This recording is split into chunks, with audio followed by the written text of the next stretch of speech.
I also want to take a look at one of the companies whose streaming services is available on Roku. Shares of Paramount trading down on the day after the company missed Wall Street estimates earnings per share. The CEO, Bob Bakish, telling investors in a letter to shareholders, quote, "Our content and platform strategy is working, and even with more exceptional content coming this year, we expect to return the company to earnings growth in 2024.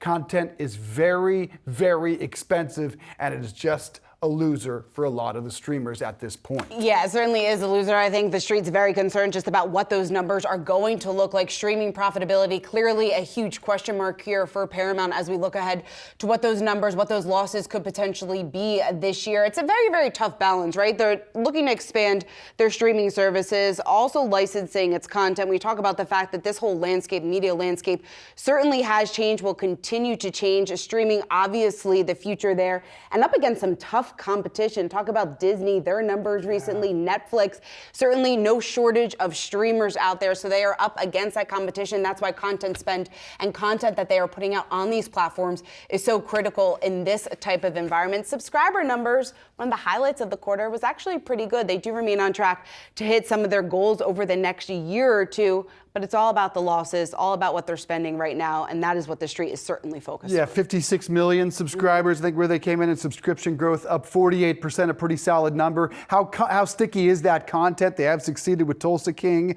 they have succeeded with 1923 and a few others, but the amazing thing is when you just step back and you remember the biggest hit Paramount has brought to the table, and probably the biggest hit in all of television is, of course, Yellowstone, not on Paramount Plus. You can see old seasons on Peacock, and that, in retrospect, this is just in retrospect, has to be one of the biggest losses they'll ever deal with. The fact that they never found a way to have that as a feature on Paramount Plus, because the rumors are this could be it for Costner and crew as Matthew McConaughey and company. And we know you are the #1 fan of that show. I'm still trying to get into ringtone, it. Man. Is it really your ringtone? It's my ringtone. You're a diehard there. But yeah, certainly that, in hindsight, was a huge missed opportunity there for this company. It's going to be interesting, though, to see some of their legacy business, their fundamentals that have been deteriorating for their TV business. Ads slipping during the quarter, 7%. Affiliate fees also falling there, so some challenges ahead for Paramount. Yellowstone's good. Shrinking on Apple TV. I started watching that one. Even better.